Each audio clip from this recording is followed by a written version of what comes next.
Hello বন্ধুরা, আমি শিলা। আজকে তোমাদেরকে এমন একটি গল্প শোনাব যেখানে একটি ছেলে একটি মেয়েকে প্রথমে বন্ধু ভাবত, বেস্ট ফ্রেন্ড ভাবত। তারপর এই মেয়েটিকে আস্তে আস্তে ভালোবাসতে শুরু করল। মেয়েটি ছেলেটিকে ঠিক বন্ধুই ভাবত, এর চাইতে বেশি কিছু না। কিন্তু ছেলেটি এক পর্যায়ে মেয়েটিকে এমনভাবে ভালোবেসে ফেলেছে যে তার জীবনের চাইতেও বেশি ভালোবেসে ফেলেছে। একদিন ছেলেটি তার ভালোবাসা প্রকাশ করতে গেলে মেয়েটি তার সাথে যা করল তা শুনলে বন্ধুরা তোমাদের কলিজা কেঁপে উঠবে। তাহলে চলুন বন্ধুরা, গল্পটি শুরু করি।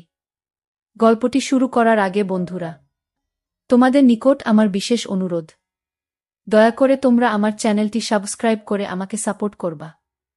আমার পাশের বাসার একটা মেয়ে নাম সাধনা, আর ছেলেটির নাম আবু সায়েম।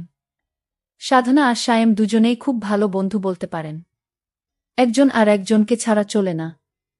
হঠাৎ করে একদিন সায়েম সাধনাকে মজা করতে করতে বলল, সাধনা, আই লাভ ইউ। ও বলে, শুন সায়েম, আমি তোকে ভালোবাসতে পারবো না, তুই শুধু আমার খুব ভালো বন্ধু। এই কথা বলেই চলে গেল সাধনা। সায়েম তার কথা শুনে হাঁ করে থাকিয়ে রইল।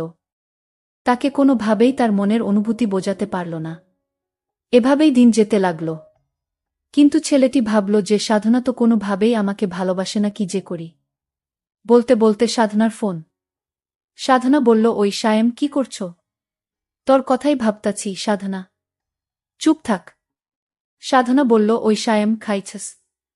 সায়েম বলল, না। তুই খাইছ সাধনা? হ্যাঁ খাইছি। তুই এখনই খেয়ে নে, আর মাঠে তাড়াতাড়ি আয়। আচ্ছা, বলেই লাফাতে লাগলাম। সাধনার মনে হয়তো আমার জন্য ভালোবাসা জাগছে। তাড়াতাড়ি খেয়ে গেলাম। গিয়েই বললাম, কিরে সাধনা, হঠাৎ জরুরি তলফ? সামনে আমাদের এক্সাম রে, খুব টেনশনে আছি। কোনো চিন্তা করিস না, ফেইল করলেও তোরে আমি বিয়া করমু। তারপর 2টা ক্রিকেট খেলার টিম বানামু, তোর এক দল, আমার এক দল। বলেই হা হা হা করে হাসি দিলাম। কিন্তু হাসি দেওয়ার পর যা ঘটল তা সায়েম তার নিজের চোখকেও বিশ্বাস করাতে পারল না। এমনভাবে সায়েমের গালে চড় মারল সাধনা জেনা গাল দিয়ে ধোয়া বের হচ্ছে। চড়টা মেরেই সাধনা বলা শুরু করল, তোকে বন্ধু করেই জীবনের বড় ভুল করছি। তোর মতো ছোট মনের মানুষকে বন্ধু ভাবাটাই আমার ভুল হয়েছে। আজ থেকে আমাদের বন্ধুত্ব এখানেই শেষ। বলেই চলে গেল সাধনা। আর আমার চোখ দিয়ে বৃষ্টির মতো পানি পড়ছে। কিছুই বুঝতে পারলাম না। খুব খারাপ লাগছে। শেষমেশ বন্ধুত্বটাও শেষ। কেমন জানি স্বপ্ন স্বপ্ন লাগছে। তাও কিছুই করার নেই। অশ্রুভরা চোখ আর বুক ভরা কষ্ট নিয়ে বাসায় চলে গেল সায়েম। এসেই শুয়ে পড়ল। বালিশটাও ভিজে গেছে। পুরানো স্মৃতিগুলো মনে পড়ছে বারবার সায়েমের। প্রতিদিন ওকে ফোন দিয়ে ঘুম পাড়ানো, ঘুম থেকে জাগাতাম। দিনে কমপক্ষে 100 বার ফোন। আর মেসেজ তো আছেই। সব স্মৃতিগুলো মনে পড়ছে সায়েমের। আমাদের বন্ধুত্ব শেষ হলেও আমি ঠিক আগের মতোই ফোন দিতাম, মেসেজ দিতাম। সাধনা খুব বিরক্ত ফিল করত। তারপরও কথা বলতে চাইতাম। হঠাৎ একদিন দেখলাম সাধনা পার্কে এক ছেলের সাথে হেসে হেসে কথা বলছে। এমনভাবে কথা বলছে ওই ছেলেটার সাথে দেখে মনে হচ্ছে যেন তারা দুজন স্বামী স্ত্রী। ছেলেটার সাথে সাধনা কথা বলছে দেখে মনের ভিতরটা কেঁপে উঠছে। আমার মনে হচ্ছে যে না, আমার মাথার উপর আসমান ভেঙে পড়ছে। ছেলেটার সাথে এমন আচরণ করছে, আমার কাছে মনে হচ্ছে যেন তারা জনম জনমের পরিচিতি। তাদের খুব অন্তরঙ্গ অবস্থায় দেখে মনটা খারাপ হয়ে গেল। আমি পার্কের এক কোণ থেকে তাদের এই অবস্থাটা লক্ষ্য করলাম। যেন কলিজাটা ছিঁড়ে যাচ্ছে। একটু পর আমি দেখলাম তারা যেন একটু গভীরে নির্জনে যেতে শুরু করল। সেখানে একটি কুঁড়ে ঘর আছে। তারা সেখানে গিয়ে খুব তাড়াহুড়া করে সেই কুঁড়ে ঘরের ভিতর ঢুকে পড়ল। সেখানে তারা 2 থেকে 3 ঘন্টা অতিবাহিত করল। আমার আর বুঝতে বাকি রইল না, যাকে জীবনের সবচেয়ে বেশি ঘনিষ্ঠ ভাবতাম, যার কাছ থেকে একটু সুখ পাওয়ার জন্য সব সময় বেকুল থাকতাম, তার আজ এই অবস্থা দেখে মনের ভিতরটা ভেঙে পড়ল। তাই বাসায় এসে পড়লাম। বুকটা ব্যথা করছে। তাই ভাবলাম সাধনাকে একটা ফোন দেই। অনেকবার কল হওয়ার পর রিসিভ করল সাধনা। ফোনটা ধরতেই সায়েম বলল, বুকে ব্যথা করতেছে। সাধনা বলল, ব্যথা করা ভালো। এখন আমাকে আর ডিস্টার্ব করবি না, পরশু আমার পরীক্ষা। আচ্ছা নাপা খেলে ব্যথা যাবে? হ্যাঁ যাবে। এখন আর ফোন দিস না প্লিজ, কিছুই পড়া হয়নি। কয়টা খাবো? উফ, তোর যতটা খেতে মন চায় খা। প্লিজ সায়েম, আর ডিস্টার্ব করিস না। সায়েম তার সমস্ত আবেগ নিয়ে বলল। সাধনা, শেষবারের মতো বল, তুই কি আমায় ভালোবাসিস না? সাধনা বলল না। আর বলল, সায়েম, এসব কথার কোনো মানেই হয় না। আমরা জাস্ট ফ্রেন্ড, তোর অনুরোধে কিন্তু এবার ফ্রেন্ড হইছি। তাই যা বলছ ভালো করে বুঝে বলিস। থ্যাঙ্কস সাধনা, রাখি। ওকে রাখ। আর ভবিষ্যৎ যেন এমন কথা আর না শুনি। ওকে, তাহলে এখন রাখি। ফোনটা রাখবে এমন সময় সায়েম বলল, সাধনা, একটা কথা বলি। সাধনা বলল, কি বলবি বল। সায়েম অত্যন্ত নরম সুরে বলল, আজ তোকে পার্কে একটা ছেলের সাথে দেখলাম। সত্য করে বলবে সাধনা, ছেলেটিকে? তোর সাথে এই ছেলেটির কিসের সম্পর্ক? সাধনা বলল, ও আমার লাভার। সায়েম সাধনার মুখ থেকে কথাগুলো শুনে একেবারে নীরব হয়ে রইল। তার ভিতর থেকে আর কোনো কথা মনে হচ্ছে বের হচ্ছে না। হাত পা একেবারে অবশ হয়ে যাচ্ছে। একটু নীরব থেকে সায়েম বলল, সাধনা, আমার কিছু ভালো লাগছে না। এই কথা শোনার পর সাধনা ফোনটা কেটে দিল। ফোনটা কেটে দিয়ে মনে মনে ভাবতে লাগল। একসময় সাধনা মেয়েটা সারাক্ষণ আমার খবর নিত। এখন আর নেয় না, আর জিজ্ঞেস করে না। কাউকে পছন্দ করিস কিনা সায়েম? আর আগের মতো কি করতে হবে বলে না। হঠাৎ বুকের ভিতরে আবার চিপ দিয়ে উঠে। বুকটা চেপে ধরে একটু বিছানায় শুয়ে পড়লাম। খুব কষ্ট হচ্ছে। আবার বিছানা থেকে উঠে আমাকে নাপা খেতে হবে। কষ্টা খাবো? সাধনা তো বলেই দিয়েছে, যতটা ইচ্ছে ততটা তুই খা। সবগুলো ওষুধ মুখের ভিতরে পুরে ঘুমিয়ে পড়লাম। কাক ডাকা ভোরে উঠে পড়ে সাধনা। মোবাইল চেক করে একটা দীর্ঘশ্বাস ছাড়ে। যাক, আজ কোনো মেসেজ ও নাই, মিসড কল ও নাই। পড়ায় মনোযোগী হয়। সাধনা মন দিয়েই পড়তে থাকে। হঠাৎ মনটা যেন কেমন কেমন করছে। তবুও ভালো সায়েম জ্বালাচ্ছে না। ছেলেটার কোনো কমন সেন্সও নাই। যখন তখন ফোন দিয়ে বলবে, সাধনা, এটা হয়েছে। এখন কি করব? ওইটা হয়েছে, বোরিং। কয়েক ঘন্টা কেটে গেলেও সাধনার মোবাইলের আলো জ্বলছে না। হঠাৎ মোবাইল মেসেজ টোন বেজে উঠল। সাধনার কাছে বোরিং হ্যাপি দুইটাই লাগল। মেসেজ অন করে হতাশ হয় রবি সিম কোম্পানির SMS। রবি সিমকে কয়েকশো গালাগাল দেয় সে।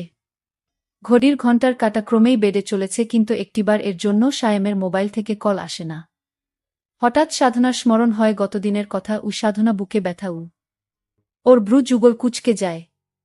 মুখটা কালো হয়ে যায়। বুকের ভিতরটা খা খা করে উঠে। মন থেকে কত রকম ভয় করছে। রাত 9টা। সাধনা একদম পড়তে পারছে না। বারবার সায়েমের কথা মনে পড়ছে। সায়েমের মেসেজ তো তার বোরিং লাগে, কিন্তু সে কেন এখন সায়েমের মেসেজ খুঁজছে? কিছু না ভেবেই সায়েমের নাম্বারে ফোন দেয়। হ্যালো সায়েম, আমি সায়েমের বড় ভাই বলছিলাম। তুমি সাধনা, তাই না?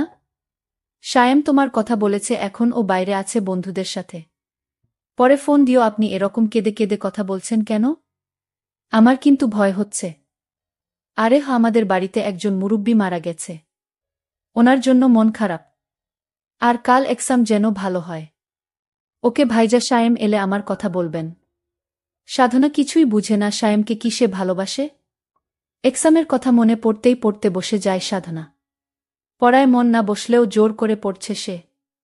হঠাৎ ঘুমের দেশে হারিয়ে যায় সে। ঘুমের মাঝে কে যেন চিৎকার করছে, সাধনা ভালোবাসিস। কণ্ঠটি পরিচিত, কিন্তু ধরতে পারছে না। হঠাৎ ঘুম ভেঙে যায়। আজ কাক ডাকার আগেই উঠে গেছে। সাধনার চোখে মুখে আতঙ্ক। মোবাইলটা হাতে নিয়ে কোনো মেসেজ নেই, নেই কোনো মিসড কল। সাধনা চায় হঠাৎ করেই একটা কল আসুক, আর নামটা ভাসুক সায়েম। কিন্তু নামটা আর ভাসে না। সাধনার মনে হচ্ছে সে সায়েমকে ভালোবাসে। যখন বলবে সায়েম ভালোবাসি, কতই না খুশি হবে সে। ভাবতেই অবাক লাগছে। এক্সামের পর সোজা সায়েমদের বাড়িতে চলে যায় সে। সায়েমদের বাড়িতে আগেও এসেছিল, তাই খুব একটা কষ্ট হয়নি। সায়েমদের ঘরে এত মানুষ কেন? সায়েমের বন্ধুরা সবাই এখানে। সায়েম কই? আগের বার এসেছিল তখন তো সায়েম কত খুশি হয়েছিল। সায়েমের ভাই সাধনাকে এগিয়ে নিয়ে যাচ্ছে। সায়েমকে দেখাবে বলে, কিন্তু সাধনার মনে খটকা লেগে যায়। এদিকে তো গোরস্তান এখানে কেন নিয়ে যাচ্ছে আমাকে? সায়েমের ভাই পকেটে হাত দিয়ে একটা ছেঁড়া পাতা দেয়া সাধনার হাতে। কাগজটি পড়তে শুরু করে। হ্যাঁ, এটা সায়েমের লেখা। কেমন আছিস সাধনা? আশা করি ভালো থাকারই কথা। ভাইজা চেয়েছিল তোকে জানাতে আমার অবস্থা ভালো না। কিন্তু এমনিতেই আমি তোর এক্সামের অনেক ক্ষতি করে ফেলেছি, তাই আর জানাইনি। এক্সাম কেমন হয়েছে? ওসরি আমি তো আর বললেও শুনতে পাব না। সম্ভবত তুই আমার কবরের পাশে দাঁড়িয়ে। জানি না আমাকে কোনোখানে কবর দেওয়া হয়েছে, তবে আমি খুশি হয়েছি এই ভেবে যে আর তোকে ডিস্টার্ব করব না। আসলেই তোকে অনেক ডিস্টার্ব করেছি, মাপ করে দিস। আর হ্যাঁ, তোর লাভার পিঙ্কু অনেক ভালো, হ্যান্ডসাম, তোর সাথে মানা। সেদিন তোদের দুজনকে পার্কে আপত্তিকর অবস্থায় দেখে মনের ভিতরটা কেঁপে উঠেছিল। খুব খুশি হয়েছিলাম। আবার পিঙ্কু এবং তুই, তোরা দুজনের উপরেই রাগও হয়েছিলাম। আর ওসরি তোর এমনেই অনেক টাইম নষ্ট করেছি। সামনে এক্সাম ভালো করে দিস। আর একটা কথা, নাপা কাজ করেছে, আমার সব ব্যথা দূর করে দিয়েছে। থ্যাঙ্কস, মাফ করে দিস। আর একটা কথা, রাগ করিস না সাধনা, আমি তোকে অনেক, আমার জীবনের চাইতেও বেশি ভালোবাসতাম। যতক্ষণ আমার দেহে প্রাণটি ছিল ততক্ষণ শুধু সাধনা সাধনা বলেই আমার শেষ নিঃশ্বাস ত্যাগ করেছিলাম। যাক, সব শেষে তো আমি তোকে যে ভালোবেসে মরতে পেরেছি, এতেই আমার সুখ। সাধনা ভোগে নয়, ত্যাগেই সুখ। ভালো থাকিস। আবার সরি। আর জীবনেও বলবো না ভালোবাসি তোকে। এই কানে ধরেছি। বোরিং বোরিং সাধনা ধপ করেই সায়েমের কবরে বসে পড়ল আর চিৎকার করে কান্না করছে। আর ওর মুখ থেকে বের হচ্ছে, সায়েম, এই সায়েম, ওঠ, একটিবার উঠ, একটিবার দেখ আমি এসেছি। তুই না আমাকে ভালোবাসিস? আমিও তোকে ভালোবাসি রে। ওঠ সায়েম, ওঠ। তুই না 2টা ক্রিকেট টিম বানাবি? আমি রাজি রে। তারপরও তুই ফিরে আয় সায়েম। চিৎকার করে বলছে, ফিরে আয় সায়েম, ফিরে আয়। তোকে খুব ভালোবাসি রে, ফিরে আয়। আর আমি সেদিন পার্কে একটি ছেলের সাথে তোকে দেখানোর জন্য মজা করছিলাম। আসলে আমি এইটুকু পরীক্ষা করতে চেয়েছিলাম যে তুই আমাকে কতটুকু ভালোবাস তা জানার জন্য। আমার ভুল হয়ে গেছে সায়েম, প্লিজ আমাকে ক্ষমা দে সায়েম। তুই আবার আমার কাছে ফিরে আয়, আমি তোকে আমার জীবনের চাইতেও বেশি ভালোবাসব। এই বলে সাধনা কান্নায় মাটিতে লুটিয়ে পড়ল। কিন্তু এখন আর কান্নায় লুটিয়ে পড়লে কি হবে? সময়ের কাজ সময়ে করতে হয়। আসলে সব সময় অভিনয় মানুষকে বিপদগামী করে তোলে। প্রত্যেকটি মানুষকে বোঝা উচিত কখন, কোন সময় কি অভিনয় করতে হবে। কিছু কিছু অভিনয় মানুষের জীবনকে ধ্বংস করে দেয়া। ঠিক তেমনি ঘটেছে সায়েম আর সাধনার জীবনে। সুতরাং আমরা প্রত্যেকটি মানুষকে জীবনের প্রত্যেকটি মুহূর্তে কিছু কিছু কাজ আছে, যেগুলা গুরুত্বপূর্ণ কাজ, যেগুলোতে কখনো কাম খেয়াল করা উচিত নয়। তাহলে বরঞ্চ হিতের চেয়ে বিপরীতে হয় বেশি। মোটকথা, প্রতারণা বা প্রতারণার অভিনয় মানুষকে বেশিরভাগ সময় বিপদগামী করে তোলে। তাই এই ব্যাপারে তোমাদের প্রত্যেককে সচেতন হওয়া উচিত। বন্ধুরা, তোমাদের নিকট আমার একটি ছোট্ট প্রশ্ন। এ গল্প থেকে তোমরা কি শিখতে পারলে? দয়া করে কমেন্ট করে জানাবে। বন্ধুরা, ভিডিওটি যদি ভালো লাগে তাহলে একটি লাইক দিন। আর তোমরা যদি এইরকম ধরনের ইন্টারেস্টিং ভিডিও পেতে চাও, তাহলে দয়া করে আমার চ্যানেলটি সাবস্ক্রাইব করো। পরিশেষে তোমাদের সকলের সুস্বাস্থ্য কামনা করি। ভিডিওটি দেখার জন্য তোমাদের সকলকে অসংখ্য ধন্যবাদ।